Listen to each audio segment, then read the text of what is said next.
Vamos começar aqui com o Thiago Soares. Ele botou: Gelson, é possível usar os filmes da Marvel nas aulas de filosofia?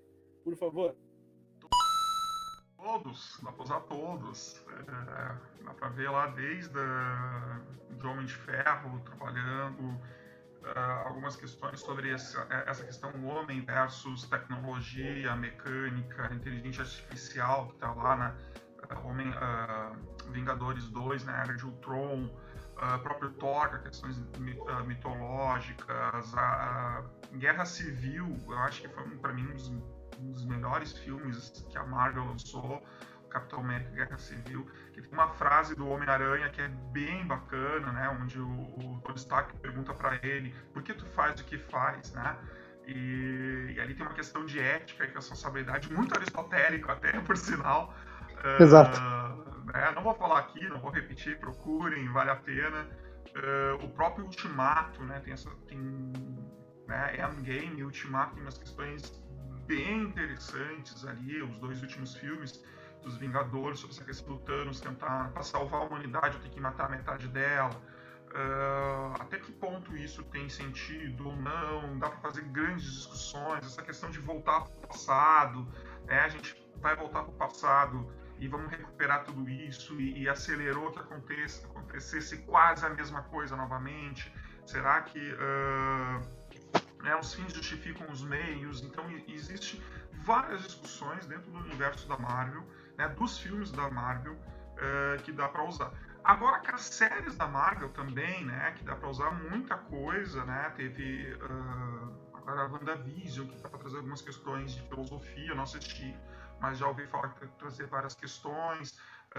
Vai vir agora, né, Miss Marvel, que com certeza vai trazer essas questões de representatividade também, que estão lá no Capitão Marvel também, que para mim é um dos filmes que mais traz essa questão de representatividade. Então tem aí o próprio filme da Viúva Negra aparecendo, que com certeza vai ter alguns temas que dá para ser debatido e discutido em sala de aula. Então, nossa, dá para trabalhar muito em sala de aula. E também, Gelson, é importante trabalhar também o conceito, muito como tu falou na época anteriormente dos quadrinhos. Eu vou contar um caso pro Fábio e para quem está acompanhando. Quando eu dava aula no estágio do meu Instituto Federal, quando eu dei aula, eu usei um quadrinho da Mafalda. Toda semana os alunos queriam quadrinhos. Daí eu comecei, então, vou trazer outros quadrinhos. Daí eu trouxe os quadrinhos da Mafalda, trouxe os quadrinhos do Aristóteles, fui trazendo vários quadrinhos, né? Isso mostra que o quadrinho, Fábio, é importante para o conhecimento do aluno. Quando o aluno fica só grudado no livro, ele sabe que tem que ler no livro, mas o quadrinho é uma forma visível de ele poder compreender ainda mais o conhecimento filosófico. Só quero deixar um abraço especialmente para o Thiago aí, que foi meu colega na Unicinos, a gente se encontrava várias vezes na Unicinos. O Thiago sempre presente, né, em tudo. Sempre. É um grande pesquisador também, um grande pesquisador, segue lá. Um grande historiador. Linkando o que tu falou e que o Fábio estava comentando antes, né, para o mundo acadêmico, quando diz que não dá para usar histórias em quadrinhos para filosofar, a gente joga Platão. Platão diz que é possível filosofar sobre todas as coisas. Então, por que não mundo das quadrinhos? Ideias.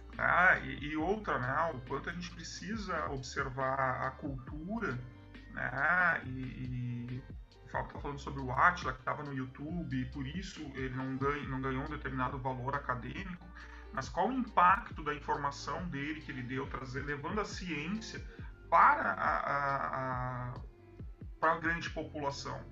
É algo que Sócrates fazia, né? Que era crítico lá aos sofistas, que eram donos do saber, e só quem pagava podia ter aquele conhecimento. Sócrates pegou e foi nas praças filosofar, foi nas casas das pessoas filosofar, né? Levou filosofia para todos, tornou essa filosofia algo mais popular. E quantos dali se tornaram filósofos depois disso, né? Então, o quanto hoje se faz necessário a gente fazer, né, isso que Sócrates fez e aproveitar essas mídias. Não dá Lattes. Peraí, a gente tem que discutir o que dá Lattes e o que não dá. Até dá Lattes sim, mas a gente tem que ver e transformar, que produção, isso que a gente está fazendo hoje é uma produção técnica no mundo acadêmico, né? Então a gente pode botar isso no Lattes.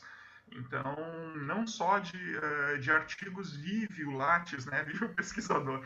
Então, essa questão de divulgação científica é de suma importância e hoje o mundo todo, né, trabalha muito disso. Qual é o teu impacto, né, na tua divulgação científica? O mundo todo está vendo, o Brasil está começando hoje, no mundo acadêmico, ver isso. Qual é o impacto? Aonde tu está? Me lembro lá nas avaliações, né, dos quadriênios, aonde tu tá, além da produção, participar de eventos que é divulgação científica, mas aonde tu estava? Tu estava em alguma mídia, tu foi entrevistado em algum jornal, coisa e tal, né? Essa divulgação científica, esse impacto social, científico é muito importante para não acontecer o que aconteceu ano passado, onde grande parte da população é a favor, né, dos cortes às verbas, né, para pesquisa, dizendo, mas isso nunca me beneficiou, daí veio o coronavírus, né, daí veio o coronavírus, a gente, como a gente precisa da ciência, né, então, o quanto a gente precisa fazer esse trabalho, eu acho que o Átila foi um grande modelo, né, no Brasil para fazer, não só ele, como tantos outros, fazer esse tipo de divulgação e o quanto é isso de suma importância, e que eu estou tentando fazer um pouquinho disso no meu Instagram, né, levar essa possibilidade dos professores usar tudo isso que é pesquisado em sala de aula. Pois é, a minha maior satisfação, vamos dizer assim, há tanto tempo, né, com filosofia hoje, em novembro, vamos comemorar 10 anos, e fui muito desencorajado por aí, teve gente até dizendo assim, não, mas por que põe lá no Facebook, daí um dia o Facebook acaba teu conteúdo, né? Daí por isso que eu tô em tudo que é e-mail, tô sempre numa aqui, numa ali e tal, porque assim, realmente é uma mídia volátil, né? Por exemplo, você acabou o Orkut, tu tem ainda acesso ao que foi discutido nas comunidades, mas as imagens e tal, tudo foi perdido. E quando tem um blog, aquela plataforma acaba, morre tudo, né? Então sempre tem que estar em 1, 2, 3 lugares ao mesmo tempo. Tiago, eu gostaria de dizer assim dos filmes, né? Aquela questão do olhar do filósofo, né? Daí é óbvio que tu não vai ter a densidade de um texto acadêmico, vamos dizer assim, no filme do Capitão América ou qualquer outro aí, que já citamos, Pantera Negra, Homem-Aranha, tá? Mas aí entra a função do professor, fazer os links, o link entre aquilo que está no filme de herói ali da Marvel e a vida do aluno e o conhecimento acadêmico, né? Então o professor ele vai preencher as lacunas, ele vai usar, literalmente, eu acho que esse é o termo, usar o filme para fazer essas conexões, porque e aí principalmente quem já deu aula no ensino fundamental, entre o conhecimento acadêmico e a vida do aluno, meu Deus, a distância é muito grande. E aí, de repente, tem o filme do Homem-Aranha ali no meio. Aí tu conecta, ele vai facilitar a tua vida. Acho que o exemplo que o Gelson deu no início, né? Que ele começou o estágio lá, fazer o acadêmico. Eu já tive estagiário que aconteceu coisa bem parecida. E os alunos tiveram uma postura mais feia com o estagiário. Simplesmente numa aula foi todo mundo embora. E o cara ficou sozinho na sala de aula. Se levantaram?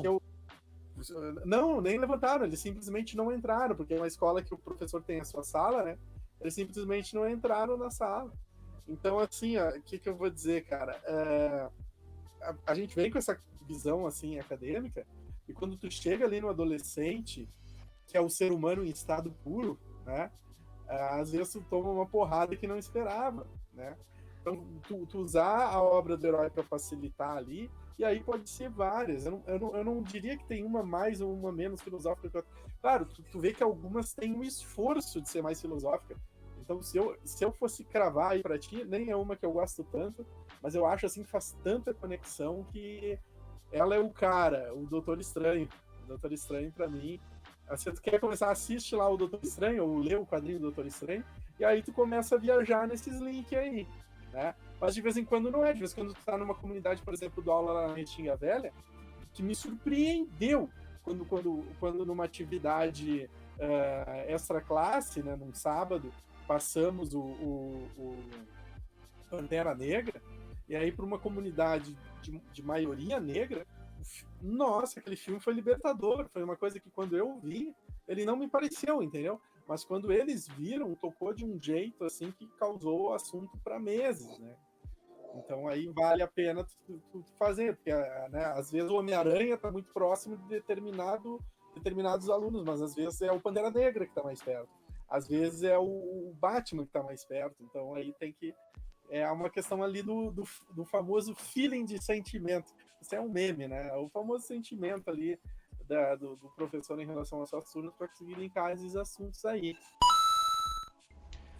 Você que assistiu até aqui certamente é um amante da filosofia. Então deixa o like, se inscreve, ativa o sininho, comentário, todo esse tipo de coisa que ajuda a página Filosofia Hoje a crescer cada vez mais. Mas se tu queres realmente fazer a diferença, manda um pix para fabiogt@filosofiahoje.com.